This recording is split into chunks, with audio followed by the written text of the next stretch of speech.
L'email est arrivé un jeudi après-midi, alors que j'examinais des mises en accusation du grand jury dans mon bureau au siège du procureur fédéral, au centre-ville de Boston. Sarah, ta sœur Melissa co-préside le gala de l'hôpital pour enfants ce samedi avec Amanda Richardson. La femme du membre du Congrès Richardson. C'est un événement de réseautage crucial pour l'entreprise de design d'intérieur de Melissa. Des clients d'élite seront présents. Tu ne dois pas y assister. Ta présence serait embarrassante compte tenu de ta situation. Melissa a travaillé trop dur pour que tu gâches cela pour elle. Mère, ma situation. C'est ainsi que maman appelait le fait que j'ai quitté mon poste chez Morrison & Price, l'un des cabinets d'avocats d'affaires les plus prestigieux de Boston. Il y a 3 ans, j'étais sur la voie de devenir associé, bureau d'angle en vue, salaire annuel de $320 000. J'avais tout plaqué pour devenir substitut du procureur fédéral, gagnant $147 000 par an pour poursuivre des crimes fédéraux. Tu gâches ta carrière, m'avait dit maman. Pourquoi? Pour jouer au héros? Pour faire un travail qui a du sens, avais-je répondu. Elle m'avait raccroché au nez. Ma sœur cadette, Melissa, était ravie. Avec moi hors des projecteurs du succès, elle pouvait enfin briller. Elle avait fondé un cabinet de design d'intérieur haut de gamme, s'occupant de l'élite de Boston. Elle fréquentait les galas de charité, rejoignait les bons clubs, avait épousé l'homme idéal, Connor Walsh, un gestionnaire de fonds spéculatifs. Ils vivaient à Beacon Hill. Ils passaient leurs vacances dans les Hamptons. Ils étaient exactement ce que notre famille attendait. Moi, je vivais dans un modeste appartement à Cambridge. Je travaillais 70 heures par semaine à poursuivre le crime organisé, la corruption et la fraude financière. J'avais un service de protection rapproché parce que j'avais reçu des menaces de mort de la part de 3 organisations criminelles différentes. Mais maman appelait cela « gâcher ma vie ». J'effaçai son email et me replongeai dans l'affaire Rico sur mon bureau. Nous étions à 3 semaines du procès contre une famille criminelle de Boston. Les preuves étaient solides. Nous avions obtenu la coopération de 2 membres intermédiaires. Les condamnations semblaient probables. Mon téléphone vibra, un SMS. Melissa, maman t'a parlé pour samedi, n'est-ce pas? S'il te plaît, ne viens pas, Amanda Richardson est vitale pour mes affaires. Ses amis sont mes clients cibles. Je ne peux pas avoir ma sœur procureure qui fait peur à tout le monde. Je répondis, félicitations pour la coprésidence. J'espère que tout se passera bien. Melissa, ce n'est pas une réponse. Promets-moi que tu ne viendras pas. Sarah, je suis sérieuse. Sarah, je ne vais pas m'incruster à ton événement, Melissa. Melissa, bien. Parce qu'honnêtement, Sarah, tu as fait ton choix. Tu as choisi les criminels plutôt que la famille. Laisse ceux d'entre nous qui ont fait des choix intelligents profiter de cela. Je posai le téléphone, essayant de ne pas laisser ces mots me blesser. Mon assistant juridique, Kevin, apparut à la porte. Les documents Richardson viennent d'arriver. Les déclarations financières du membre du Congrès pour les 5 dernières années. Vous les vouliez pour l'affaire de corruption Phillips. Laisse-les sur mon bureau. Merci. Il marqua une pause. Ça va? Vous avez l'air contrarié. Des histoires de famille. Du genre, pourquoi ne gagnes-tu pas plus d'argent? Et reste loin de mon événement important. Kevin Gramacka. AIE. Pour ce que ça vaut, patronne, vous poursuivez des gens qui terrorisent des communautés depuis des décennies. Ça vaut bien plus que n'importe quel bureau de luxe. Après son départ, je pris mon téléphone et fis défiler mes contacts jusqu'à Amanda Richardson. Amanda et moi avions été colocataires à la faculté de droit de Harvard. Nous avions étudié ensemble, survécu à la première année ensemble, nous étions soutenus mutuellement dans cette compétition brutale. Après l'obtention de notre diplôme, elle avait été assistante juridique pour un juge fédéral, puis avait épousé James Richardson, aujourd'hui membre du Congrès représentant le 5e district du Massachusetts. Nous étions restés proches, un café tous les quelques mois, des SMS pour prendre des nouvelles. Elle connaissait mon travail. Je connaissais son plaidoyer pour la santé des enfants, son travail de fondation, son rôle d'épouse de politicien. Mais ma famille ignorait que nous étions amis. Il ne m'avait jamais posé de questions sur mes études de droit, ni sur ma vie au cours de ces 3 dernières années. Ils avaient été trop occupés à être déçus que j'ai choisi Harvard plutôt que Yale, où le colocataire de fac de papa siégeait au conseil d'administration. Je repris le dernier SMS d'Amanda d'il y a 2 semaines. Amanda, déjeuner bientôt. Tu me manques. Au fait, question au hasard, as-tu un lien de parenté avec Melissa Chin? Elle copréside le gala de l'hôpital avec moi. J'avais répondu, oui, ma sœur cadette. Comment ça se passe? Amanda, elle est enthousiaste. Parle beaucoup de relations et d'opportunités de réseautage. Une énergie très différente de la tienne, Sarah. Sarah, nous sommes très différentes. Amanda, je vois ça. Écoute, tu devrais venir au gala. J'aimerais beaucoup qu'on se voie et c'est pour une bonne cause. Sarah, je vais y réfléchir. Maintenant, en regardant l'email de maman et le SMS de Mélissa, je pris une décision. J'écrivis à Amanda, l'invitation est-elle toujours ouverte pour samedi? Amanda, absolument. Je t'ajoute à la liste VIP. Sarah, je suis tellement ravie que tu viennes. Sarah, une question, est-ce que ma famille sait que nous sommes amis? Amanda, t'as sûr? Non, je ne pense pas. Elle ne t'a jamais mentionné, sauf pour dire que tu travailles dans les forces de l'ordre. Pourquoi? Sarah, longue histoire. À samedi. En grandissant, j'avais été l'enfant prodige, jusqu'à ce que je ne le sois plus. Major de promotion, Harvard Law, stage prestigieux auprès de la juge Patricia Morrison de la cour d'appel du premier circuit, l'un des juges les plus respectés du pays. Puis j'avais fait mon erreur. Au lieu de rejoindre Morrison & Price, où papa avait organisé les entretiens, j'avais accepté un poste au bureau du procureur fédéral. Tu refuses 320 000 $ pour gagner 90 000 $, m'avait demandé maman, horrifiée. Pourquoi faire? Pour poursuivre les gens qui font du mal aux communautés. Pour utiliser mon éducation afin de protéger ceux qui ne peuvent se protéger eux-mêmes. C'est naïf, Sarah. Tu es naive. Mélissa, 23 ans et fraîchement sortie d'une école de design, avait souri. Enfin, elle n'était plus dans mon ombre. Au cours des 3 années suivantes, je m'étais forgé une réputation. J'avais poursuivi avec succès un sénateur d'État pour corruption. J'avais démantelé un réseau de trafic d'êtres humains. J'avais obtenu des condamnations contre des figures du crime organisé qui opéraient en toute impunité depuis des décennies. L'année dernière, à 32 ans, j'avais été promue procureur fédéral principale adjointe. Le procureur fédéral lui-même m'avait recommandé pour un poste de juge fédéral dès qu'une vacance se présenterait. Mais ma famille savait seulement que j'avais quitté le bon travail. Ils ne connaissaient pas les distinctions, les affaires qui faisaient la une du New York Times, le fait que les avocats de la défense, autrefois mes pairs, me considéraient désormais comme l'une des meilleures procureurs de la Nouvelle-Angleterre. Ils n'avaient jamais posé de questions. Amanda Richardson, elle, savait. Elle m'envoyait un SMS après chaque affaire importante, j'ai vu les infos. Tu es incroyable. Quand j'avais reçu une menace de mort assez sérieuse pour justifier une protection du FBI, elle m'avait appelé immédiatement. Es-tu en sécurité? De quoi as-tu besoin? C'est ce que font les vrais amis. Vendredi soir, mon téléphone sonna. Sarah, je suis tellement impatiente pour demain. Mais je dois te prévenir. Ta sœur raconte partout qu'elle est la sœur Chin qui a réussi, avec une carrière importante. Je ne pense pas qu'elle sache ce que tu fais réellement. Elle sait que je suis procureur. Elle a dit à quelqu'un que tu travaillais dans la police locale. Sarah, tu es procureure federale. Tu travailles pour le département de la justice. Ce sont des choses très différentes. Je ne l'ai pas corrigée. Pourquoi? Parce que j'en ai eu assez de défendre mes choix. Qu'elle pense ce qu'elle veut. Amanda resta silencieuse un instant. Tu sais que James et moi sommes les hôtes, n'est-ce pas? Si ta famille te traite mal demain, je ne le tolérerai pas. Tu es mon amie. Tu es aussi l'une des avocates les plus accomplies que je connaisse. Sarah. Je suis sérieuse.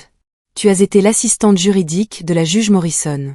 Tu as mené des dossiers qui ont changé la jurisprudence. Le procureur général t'a mentionné dans un discours le mois dernier comme un exemple d'excellence dans le service public. Je ne vais pas laisser ta famille diminuer cela. Après avoir raccroché, je restais assise dans mon appartement silencieux, me demandant si venir était une erreur. Mon patron, le procureur fédéral Richard Chin, aucun lien de parenté, avait une perspective différente quand j'avais mentionné le gala lors de notre briefing hebdomadaire. Vous devriez y aller, avait-il dit. Amanda Richardson est une alliée importante pour les causes qui nous tiennent à cœur. Son mari siège à la commission judiciaire de la Chambre. Ses relations comptent. Ma famille sera là. La famille qui ne me parle plus parce que j'ai choisi le service public. C'est bien celle-là. Il avait souri d'un air sombre. Alors ils devraient voir ce que vous êtes devenus. Pas pour leur prouver quoi que ce soit, mais pour vous rappeler à vous-même que vous êtes une sacrée procureure, Sarah. Ne laissez personne vous faire oublier cela. Samedi arriva. Le gala avait lieu au Four Seasons. Tenue de soirée exigée, 1000 $ le couvert. Je portais une robe bleu marine que j'avais achetée pour des conférences juridiques et j'arrivais à 19h15. La salle de bal scintillait, remplie de l'élite de Boston. Je reconnaissais des visages vus aux informations, des philanthropes, des chefs d'entreprise, des familles de la vieille noblesse. À l'entrée, Mélissa se tenait avec Amanda pour accueillir les invités. Mélissa était superbe dans une robe émeraude, ses cheveux blonds parfaitement coiffés. Elle était en pleine conversation avec un couple âgé, gesticulant avec animation pour parler de principes de design intemporel. Amanda me vit la première. Son visage s'illumina. Sarah. Elle traversa le hall d'entrée et me serra dans ses bras. Tu es magnifique. Je suis tellement heureuse que tu sois là. Mélissa tourna brusquement la tête. Son sourire se figia. Sarah? Qu'est-ce que tu fais ici? Amanda m'a invitée, dis-je simplement. Vous vous connaissez? Amanda Ritt. Si nous nous connaissons, Sarah était ma colocataire à Harvard Law. Nous sommes amis depuis plus de 10 ans. Melissa Pallett. Ta colocataire. Mes meilleurs amis, en fait, continua Amanda chaleureusement. Sarah, viens rencontrer tout le monde. Tu connais le membre du Congrès Richardson, bien sûr. James Richardson, grand et distingué dans son smoking, me serra la main. Mademoiselle Chin, Amanda me parle de vous constamment. C'est un plaisir de vous rencontrer enfin en personne. Le plaisir est partagé, monsieur le membre du Congrès. Je vous en prie, appelez-moi James. Quiconque a aidé Amanda à survivre à la première année de droit a droit au tutoiement. Il se tourna vers le couple avec qui Mélissa discutait. Puis-je vous présenter Sarah Chin?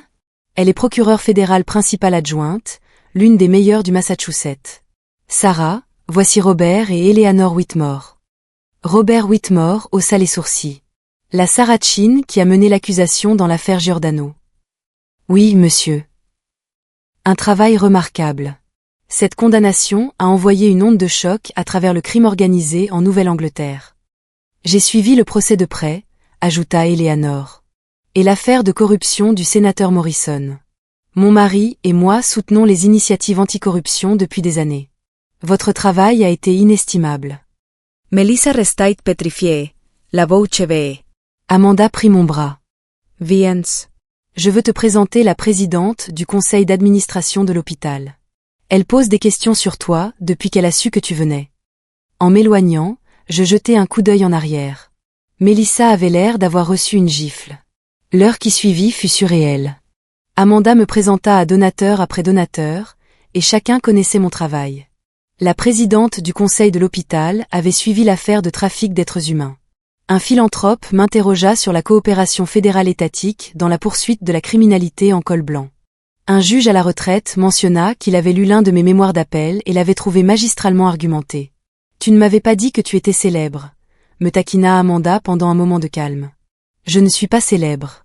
Je suis juste bonne dans mon travail. » Sarah, le procureur général t'a cité dans un discours. C'est ça, la célébrité dans les cercles juridiques. De l'autre côté de la pièce, je voyais Mélissa nous observer. Elle se tenait avec maman et papa, qui étaient arrivés en retard.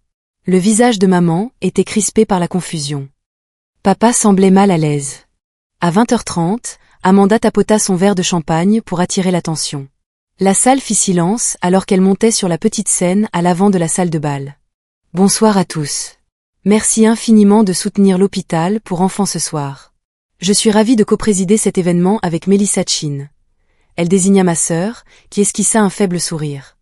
Et je suis particulièrement reconnaissante que tant de leaders communautaires et de serviteurs de l'État se soient joints à nous. Elle continua de parler du travail de l'hôpital, des fonds récoltés, de l'impact sur les familles. Puis, je veux prendre un moment pour saluer certains invités spéciaux ce soir. Nous avons plusieurs personnes dans cette salle qui consacrent leur vie au service public. Ils pourraient gagner beaucoup plus d'argent ailleurs, mais ils choisissent de servir.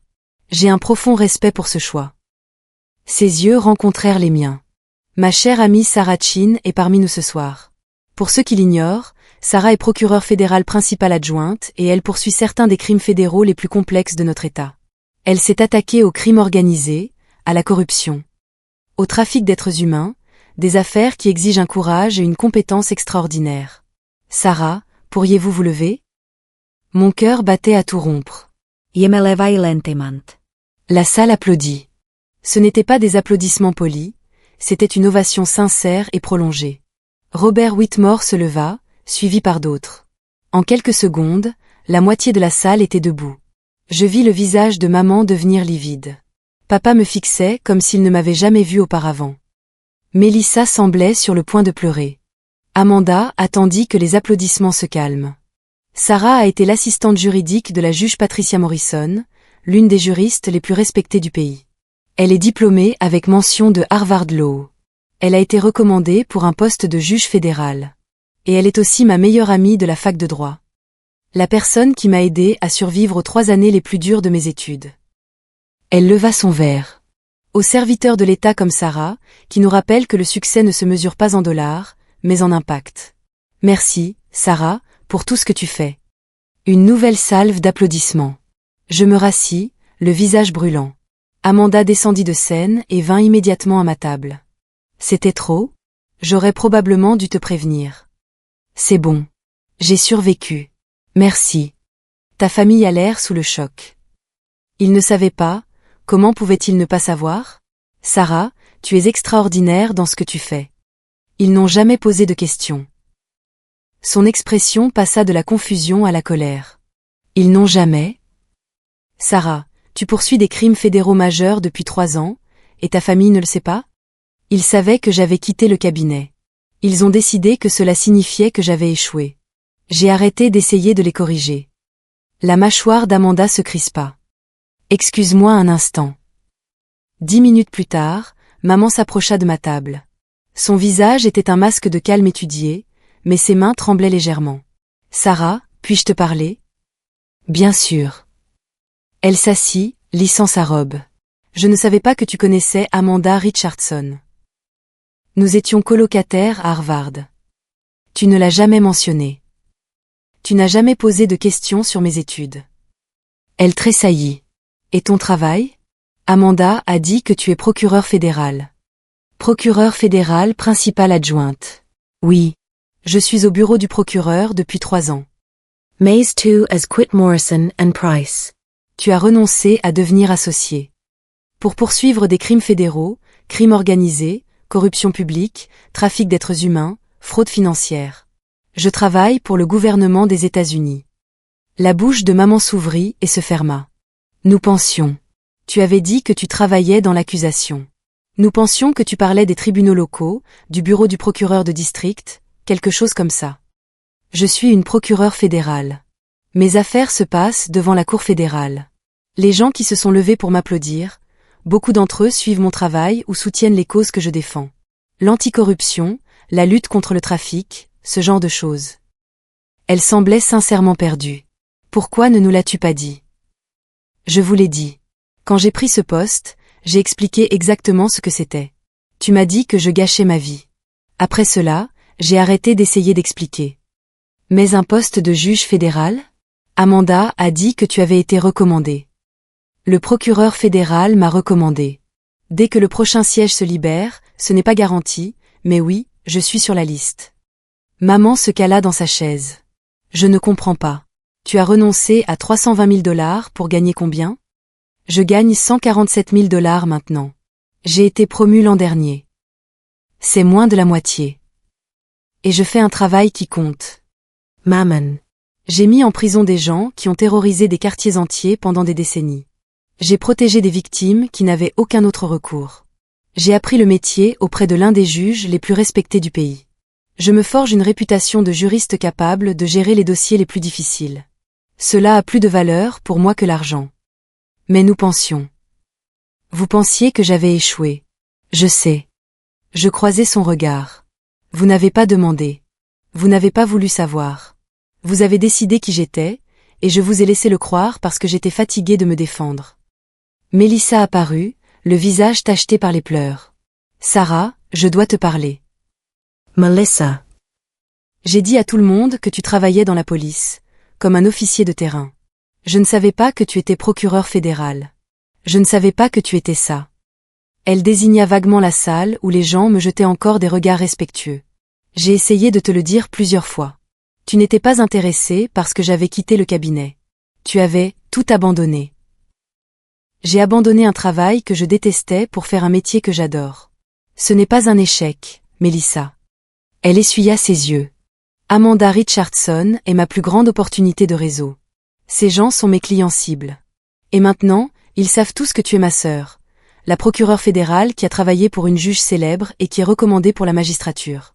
Comment suis-je censé rivaliser avec ça? Je l'ai fixé. Ce n'est pas une compétition. Ça l'est pour maman et papa.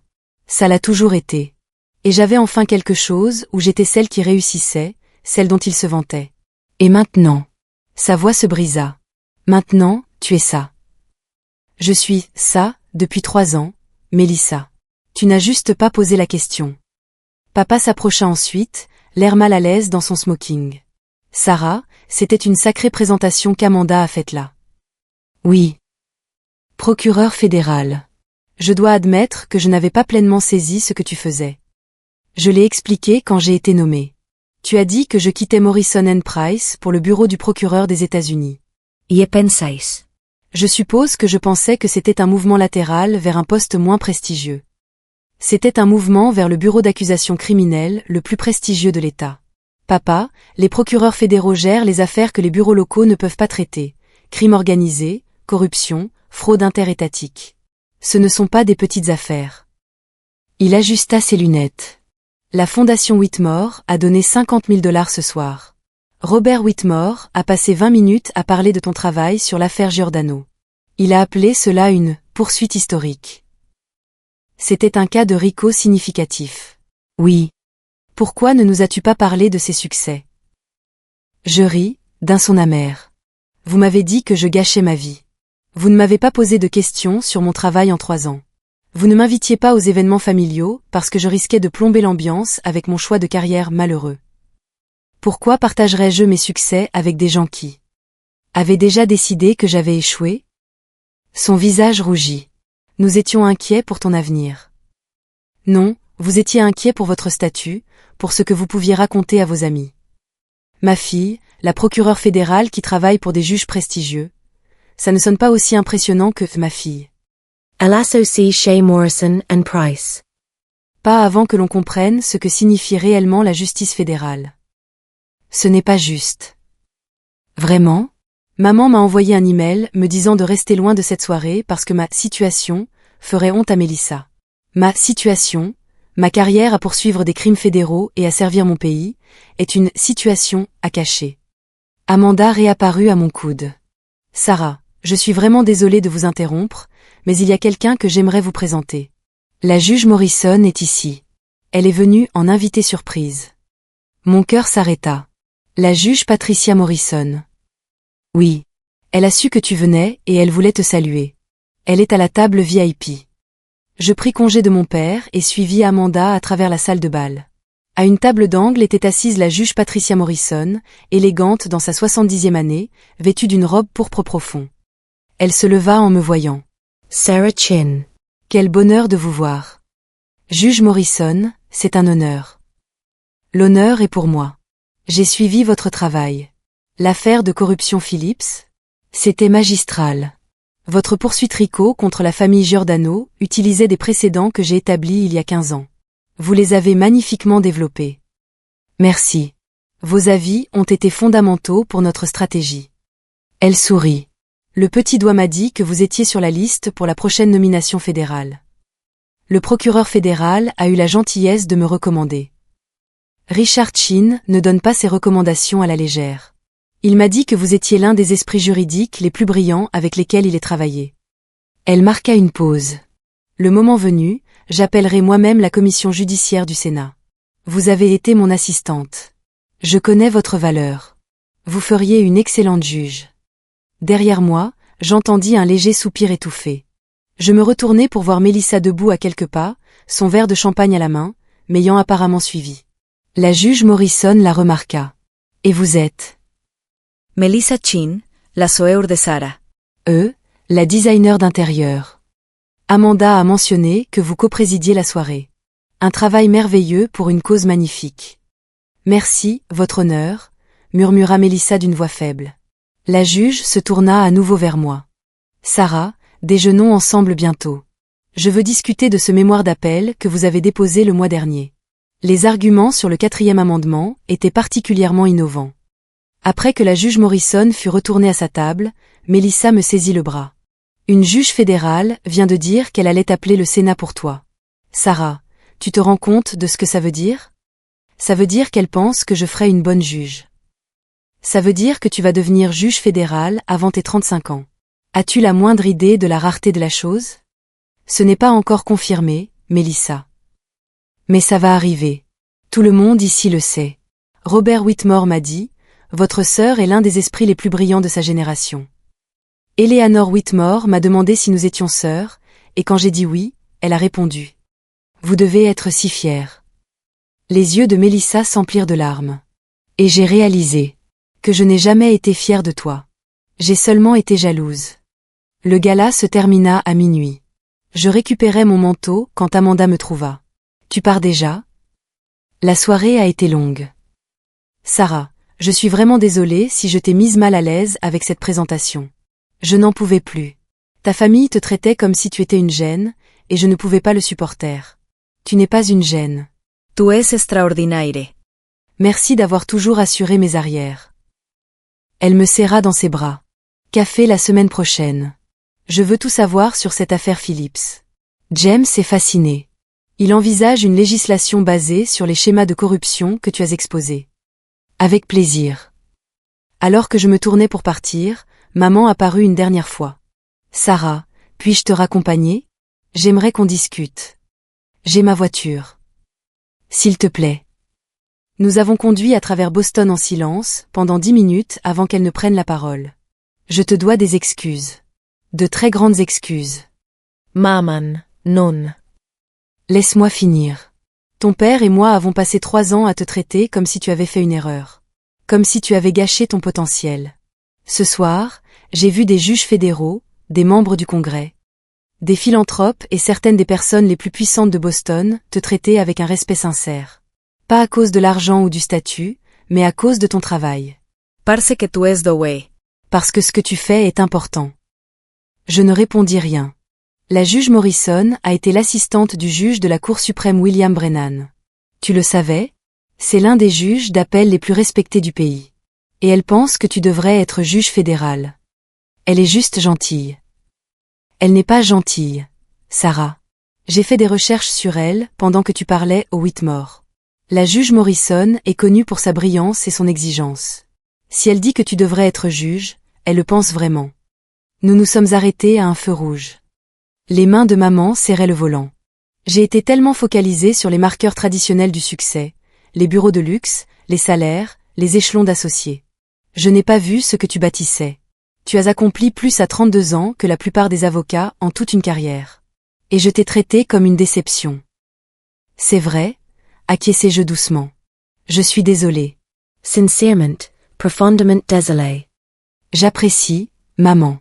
Mais des excuses n'effacent pas 3 ans à s'entendre dire que je suis une honte, à être exclue des fêtes de famille, à m'entendre dire que j'ai gâché ma vie. Je sais, et je ne m'attends pas à ce que tu me pardonnes immédiatement. Mais je veux faire mieux. Je veux comprendre ce que tu fais. Je veux être fière de toi comme j'aurais dû l'être depuis le début. Elle s'arrêta devant mon immeuble.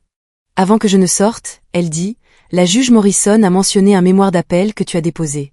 Est-ce que tu accepterais de me l'expliquer un jour? J'aimerais comprendre ton travail. Je la regardais vraiment. Elle semblait plus petite, plus vieille, peut-être. Je dis, mais maman, si tu veux faire partie de ma vie, tu dois accepter que j'ai choisi cette carrière parce que c'est ce que je veux. Pas parce que j'ai échoué ailleurs, pas parce que je me contente de peu. Parce que poursuivre des crimes fédéraux est ma vocation. Je comprends. Vraiment? Parce que jusqu'à ce soir, tu pensais que j'étais une honte. Demain, quand l'éclat du gala sera retombé, penseras-tu toujours que j'ai fait le bon choix? Ou recommenceras-tu à souhaiter que j'ai pris le job dans le privé? Elle resta silencieuse un long moment. Ce soir, j'ai vu ma fille recevoir une ovation debout de la part de certaines des personnes les plus influentes de Boston.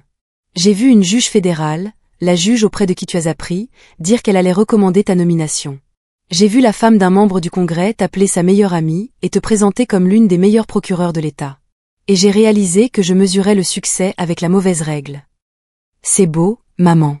Mais les mots sont faciles. 3 ans d'actes disent le contraire. Alors laisse-moi te prouver le contraire par mes actes. À partir de demain. À partir de maintenant. Je sortis de la voiture, épuisée émotionnellement. Bonne nuit, maman. Sarah, encore une chose. Mélissa est dévastée. Pas parce que tu l'as éclipsée, même si c'est le cas. Mais parce qu'elle a réalisé qu'elle ne t'a jamais vraiment connu. Aucun d'entre nous. Nous étions tellement occupés à juger tes choix que nous n'avons jamais demandé qui tu étais vraiment. Non, confirmai-je. Vous n'avez pas demandé. Dimanche matin, je me réveillais avec 15 appels manqués et 43 messages. Mélissa, je suis désolée. Tellement désolé. On peut se parler? Papa, très fier de ce que tu as accompli. J'aurais dû le dire il y a des années. Maman, un café cette semaine? Je veux entendre parler de ton travail. Vraiment l'entendre. Tante Carole, ta mère m'a dit que tu étais procureur fédéral. Pourquoi personne ne me l'a dit? Amanda, les gens parlent encore de toi. La fondation de Robert Whitmore veut discuter du soutien aux initiatives de justice fédérale. Appelle-moi. Et un message de l'assistant de la juge Morrison, la juge Morrison aimerait organiser un déjeuner. Veuillez contacter le bureau pour convenir d'une date. J'ignorais la plupart des messages et allais courir le long de la rivière Charles. À mon retour, Kevin m'avait écrit « Patronne, vous êtes en tendance sur le Twitter juridique.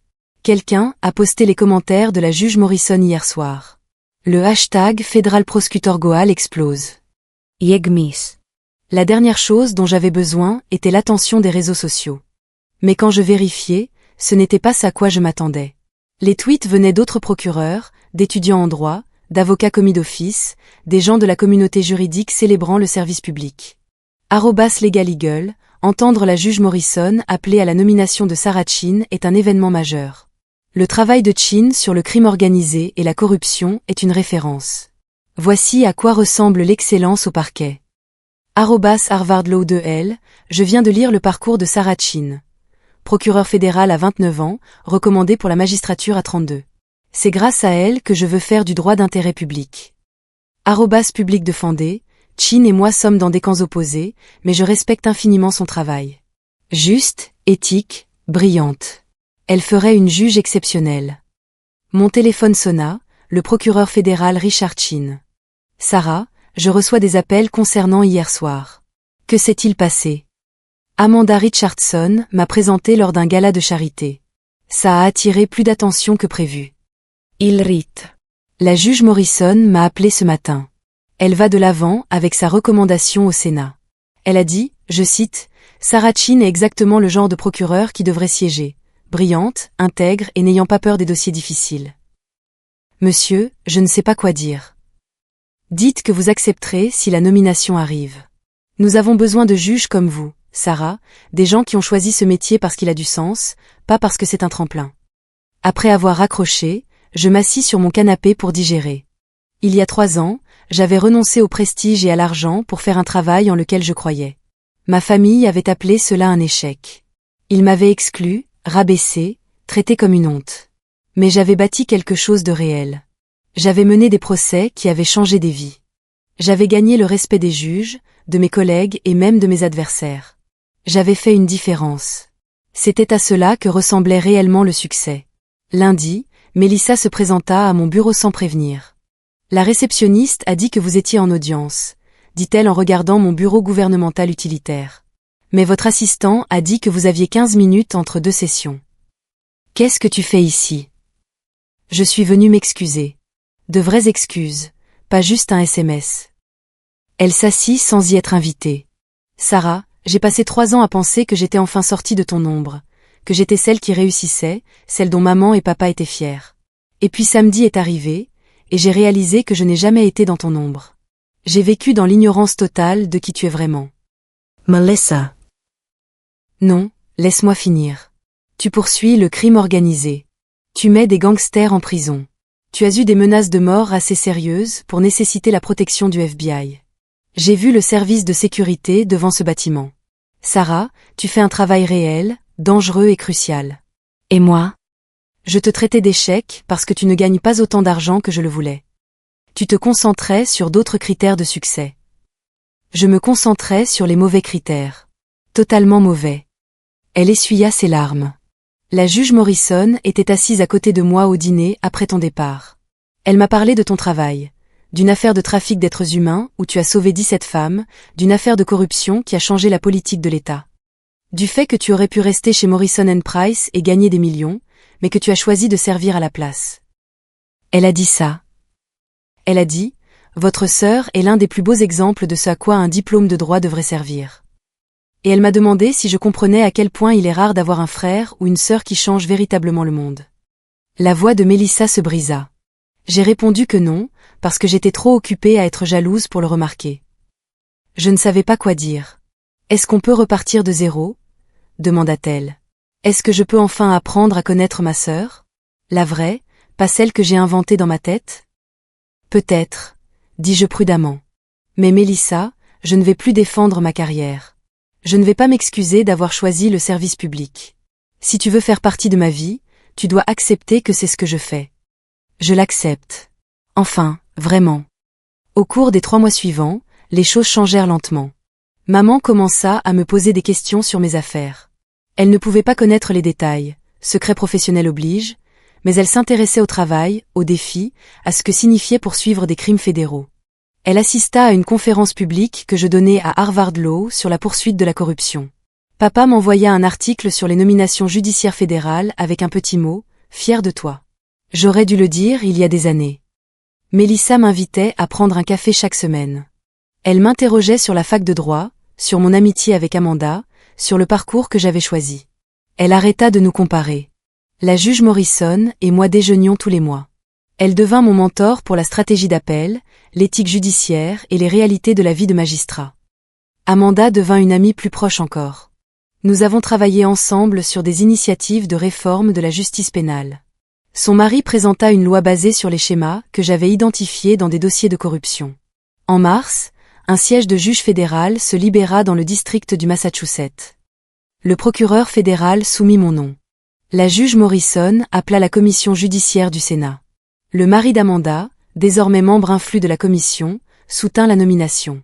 En juin, je fus confirmé comme juge de la Cour de district des États-Unis à 33 ans. La cérémonie d'investiture eut lieu un mardi matin. Le tribunal était bondé. Mon équipe du bureau du procureur remplissait 3 rangées. Des collègues, des prévenus que j'avais poursuivis avec équité, des avocats commis d'office que j'avais affrontés, tous étaient venus témoigner. La juge Morrison fit prêter le serment. Jurez-vous solennellement de rendre la justice sans distinction de personne, et de faire droit de manière égale aux pauvres et aux riches, et que vous remplirez fidèlement et impartialement toutes les fonctions qui vous incombent en tant que juge de district des États-Unis. En vertu de la Constitution et des lois des États-Unis, avec l'aide de Dieu ? Je le jure. Ma famille était assise au premier rang. Maman plurate. Papa rayonnait. Mélissa souriait à travers ses larmes. Après la cérémonie, lors de la réception, maman me prit à part. Il y a 3 ans, je t'ai dit que tu avais gâché ta vie. Je m'en souviens. J'avais tort. Radicalement, douloureusement tort. Tu n'as rien gâché du tout. Tu as bâti quelque chose d'extraordinaire, et je suis désolée d'avoir mis si longtemps à m'en rendre compte. Merci, maman. Votre honneur, corrigea-t-elle en souriant à travers ses larmes. Je dois vous appeler comme ça maintenant. Amanda s'approcha, une coupe de champagne à la main. La juge Chin, ça sonne bien. C'est encore surréel. Ça ne devrait pas l'être. Tu as mérité chaque étape de ce parcours. Elle leva son verre. À ma meilleure amie de Harvard Law, celle qui a choisi le chemin difficile, le chemin qui a du sens, et qui a montré à tout le monde à quoi ressemble réellement le succès. En regardant autour de moi dans ce tribunal, vers les collègues qui m'avaient soutenu, la famille qui m'avait enfin comprise, les amis qui avaient cru en moi depuis le début, je réalisais une chose. Je n'avais pas eu besoin de leur validation pour réussir. Mais l'avoir enfin, après 3 ans à être considéré comme un échec, c'était tout de même rudement bon.